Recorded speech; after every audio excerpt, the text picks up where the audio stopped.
खासमा तपाईहरुलाई त्यस्तो हुन्छ कि हुन्न मलाई चाहिँ त्यस्तो हुन्छ है व्रत बसेको दिनमा मनै फुरुङ्ग भएर आउँछ अनि एकदम धेरै जाँगर लागिरहन्छ के अनि त्यस्तो हुनुमा खास चाहिँ के रहेछ पुरा भिडियो हेरौँ है। सो हेलो एभ्रीवन नमस्ते जय श्री कृष्ण जय श्री राधे राधे र आजको भिडियोलाई पनि मैले सुरुवात गरिसकेको छु। अनि बिहान उठ्ने बित्तिकै सबैभन्दा पहिला चाहिँ मेरो नुहाइ धुवाइ नै हुन्छ, त्यसपछि मन्दिर सन्दिर सफा गर्ने पूजा पाठ यो सबै मैले गरि नै हाल्छु। अनि आज चाहिँ तुलसी रोप्ने एकादशी हो। तुलसी रोप्ने कार्यक्रम भएपछि पूजा पाठ मेरो सकिसकेको छ र यति नै हो। त्यसपछि कुनै पनि भिडियो क्लिप लिएको थिइनँ। त्यसपछि म आएँ किचनमा, साँझ भेटिरहेको छु। अहिले चाहिँ आलु काटेको छु, भिन्डी काटेको छु र आज राइस खाने कुरा भएन। बच्चाहरू सबैलाई पनि एकादशीको दिनमा म चाहिँ रोटी नै दिने गर्छु है। यहाँ चाहिँ सुक्खा रोटी बनाउँछु। पहिला चाहिँ तरकारी बनाउँछु।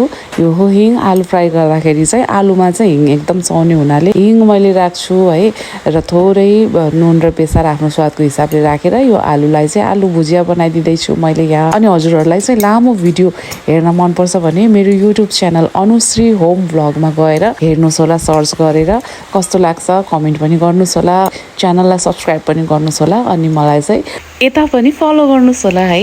अनि यो नुन बेसारलाई चाहिँ आफ्नो आफ्नो ठाउँमा मैले यहाँ चाहिँ राखिदिइहालेँ, नत्र है नानीले फेरि बोकेर हिँडिहाल्छ कि। अलिक छुची छ कि मेरो छोरी चाहिँ बल्ल 5 वर्षको भयो होइन। अनि यहाँ चाहिँ आलु खाने भनेर चाहिँ झगडा गरिराखी चाहिँ अनि आलु चाहिँ यतिको फ्राई भइसकेको छ। म चाहिँ त्यसलाई दिइहाल्छु कि बच्चा सानो भएपछि कति धेरै दिक्क बनाउँछ नि त, दुःख दिइरहन्छन् होइन।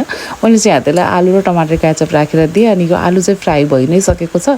अनि मैले चाहिँ यसलाई चाहिँ अर्को भाँडामा ट्रान्सफर गरिदिएँ र यही कराईमा चाहिँ म फेरि भेन्डी पनि फ्राई गर्छु कि।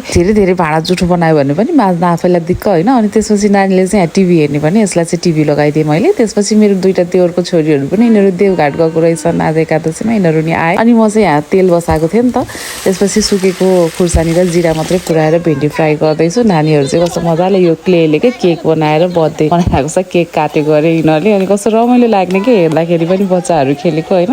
हाम्रो पनि त्यो दिनहरू कता कता गइसक्यो नि त है। अनि त्यसपछि यहाँ केटाकेटीलाई चाहिँ मैले यो मिल्क सेक बनाइदिइरहेको छु, फ्रुट्स होइन सबै काटकुट गरेर राखेर अनि दुध पाउडर राखेर बनायो भने मिठो फ्लेभर आउँछ कि दुध माथि पनि। अनि त्यसपछि माथि थोरै काजु पनि राखिदिएँ मैले, यसले पनि फ्लेभर एकदम मिठो आउँछ।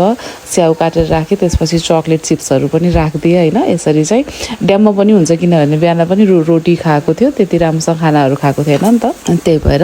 अनि अहिले चाहिँ यहाँ सुक्खा रोटी बनाइरहेको छु, एक साइडमा बेल्दै एक साइडमा पकाउँदै गरिरहेको छु। एकैछिनमा पाकि नै हाल्छ। रोटी पकाउन चाहिँ त्यति धेरै दुःख चाहिँ लाग्दैन कि मलाई न। अनि आजको खाना चाहिँ यस्तै हो हाम्रो है एकादशीको। आजको भिडियो कस्तो लाग्यो भन्नुहोस् होला। आजको लागि यति नै। जय श्री कृष्ण, राधे राधे।